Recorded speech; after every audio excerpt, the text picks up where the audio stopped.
Oh, and by the way, Death is going to come to try to claim them every 100 years or so, so they have to fight off Death when she comes. So they have to keep on training. So that's got 5 chapters out now. It started last July. It comes out every 2 months in this fairly low-run comic February magazine. But the art's really nice. The story seems like it has potential. Zun's tied in, kind of the mythological basis with Kasen, with the mythological basis of some other characters that have been introduced previously. And we don't know if he's just, being clever or if he's being clever with the point. But we'll see. There's also 2 books that he put out, which are, well, aside from collections of the comics and stuff, there's 2 books. Bohemian Archive in Japanese Red is basically a bunch of newspaper articles written by Aya, the first introduced Tengu reporter of Gensokyo. And she basically goes around and interviews people, and the book has her newspaper articles, as well as the interviews where they show the characters' reactions to the articles, which is pretty priceless sometimes. The other one is Perfect Memento in Strict Sense, which is basically an encyclopedia written by the reincarnating little girl version of, everything in Touhou is little girl version of X. But Perfect Memento is basically written by the Gensokyo version of the Japanese historian who is said to have basically written the first recorded history of Japan, by Japan. Yes? There's actually a 3rd one he came out with now, the Grimoire Marisa. Oh yes, Grimoire Marisa. Basically showcasing, it's kind of Marisa's notes of a lot of the other characters' spell cards with pictures and commentary. Marisa, for those of you who don't know, is the kind of white and black witch character. She's the one on the right in the image. Yes, yes. She has a history of basically stealing other people's spell cards. So, originally you had Yuga in the PC98 games had, this gigantic spark, and she has Master Spark in PCB, which is exactly that. In the first Windows game, you have Pachuli, who has, this non-directional laser, which Marisa coincidentally starts using 2 games later. So it's kind of become a running joke in the series in fandom. But, so that's basically, the official non-game works Zun has done. It's definitely pretty interesting if you find just the general concept of Gensokyo, which is basically this place where mythological concepts go to die. So when people stop believing in things in the real world, they basically migrate to Gensokyo, which is like this sealed off region, behind the mystical barrier, and kind of keep coexisting there. So it's really, he puts in a lot of details to support it and just give it a lot of flavor. So if you're interested in it, the Touhou Wiki, which is touhouwiki.net, has a lot of information about basically Zun's official frameworks.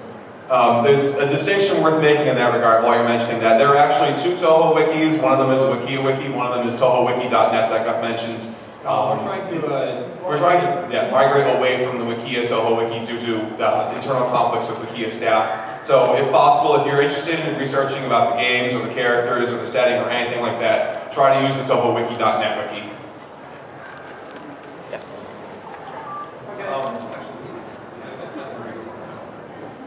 Okay, yeah, so we are in the nice, convenient place of having just had the latest Touhou demo come out. Yes! I like to think, since this just came out a week before Easter, this is Zun celebrating by giving us a character that rose from the dead. Yes!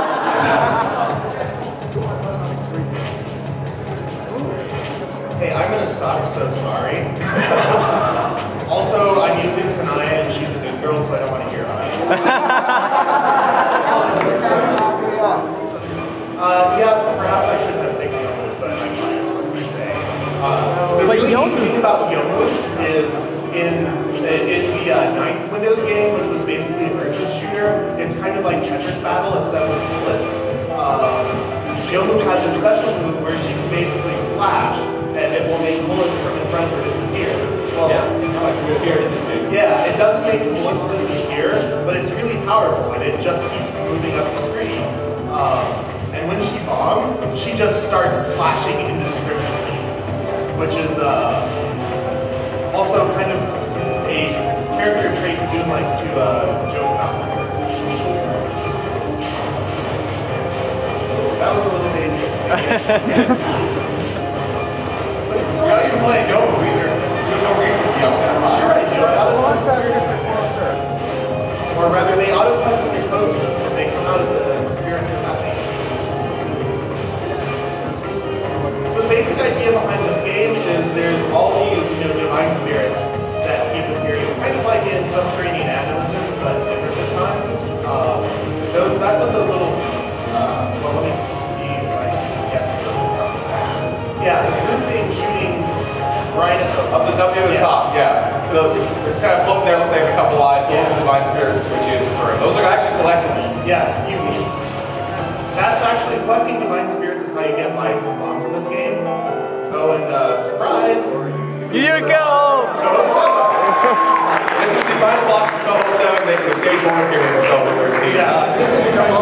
Yes. Her personality quite well. Yeah, she has a very easygoing personality, and her reason for appearing here is basically, there's humans coming to this place, basically my own. I made a mess with them for a while. She's basically saying hello. Yeah. That's what this is. Very beautiful, but very definite.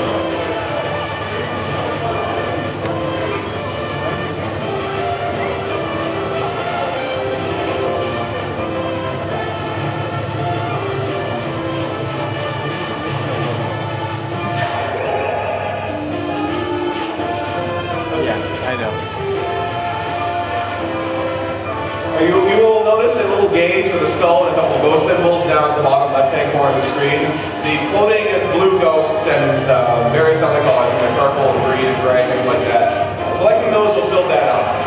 That new gauge is the transmitter. It can be used automatically, but upon death, but you can also use it like a bomb.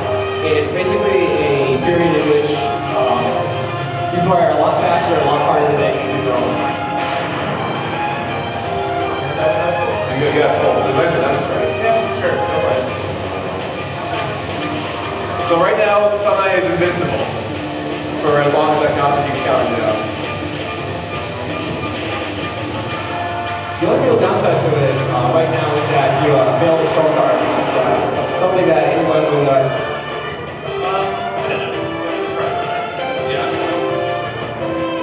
So that is Touhou 13.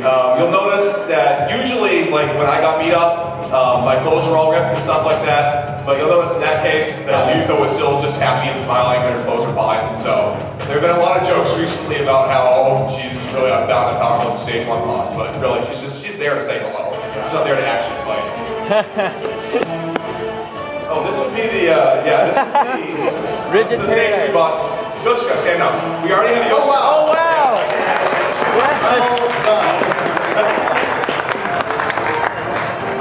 She's a zombie risen by a so far unknown master. Kyochi, Jiangxi. And yes, so basically, her pose has her.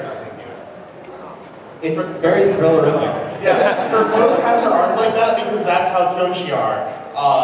She cannot move her joints without considerable effort, so they're basically just kind of stuck like that. This particular, people call Kyonshi Chinese vampires, and that's not too dissimilar. There's some similarities, but basically, kind of the shtick of Kyonshi is they go like this, and since they can't bend their knees, they hop instead. If you've seen the guys from the first Game Boy Super Mario Brothers, yeah, it's pretty much like that. Yes. Do they sparkle? No. Just don't even suggest it. Please get out. Alright, that's Yuka being awesome with the stage 1 bosses. Yeah, that's what I was trying to get to, but it went through. This is the second boss of the game. Well, it's the stage 2.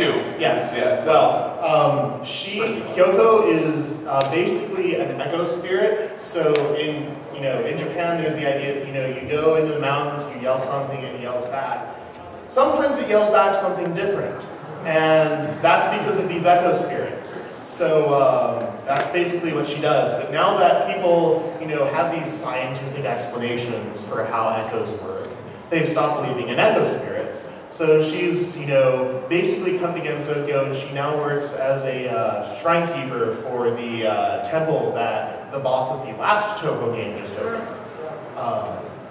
That's why she has the broom. And that's why in her character art in the game, she always has stuff above her where she's yelling things. She's an echo spirit, that's what she does. Alright, so as we previously mentioned, the fan base for this series is completely psychotic. Yes! And they've done, I mean, this is a fan base where if you go to a panel for this, it would be strange to not see cross-dressers as panelists. So what the fan base does, aside in their being completely psychotic, is they'll make a whole bunch of stuff. They'll make comics based on this. They'll make music arranges of all the various songs from all the various games, and they'll even make their own fan games. Some of them are better than others. Super Marisa World. Super Marisa is the best. Don't let anybody. Oh yeah, Super Marisa World is the greatest game ever. Just remember. We might demonstrate that later.